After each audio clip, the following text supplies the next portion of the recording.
Hello and welcome back to our new video. In this video I'll show you how to sign up into Life360 app. For that you need to download the app from your app store and then you have to open that app. Now you'll have to tap on get started button and you'll have to enter your phone number and then tap on continue button and they will send you a code on your WhatsApp. Check it out.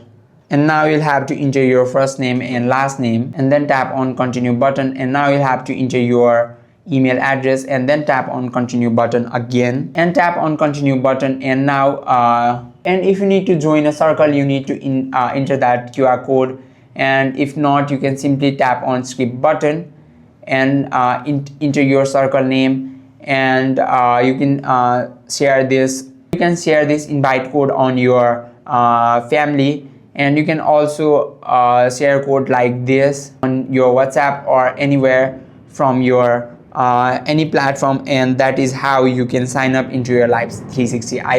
I hope this video helped, and I hope this video helped you out. If you have any questions or queries, just let us know in the comment section. Thank you for watching.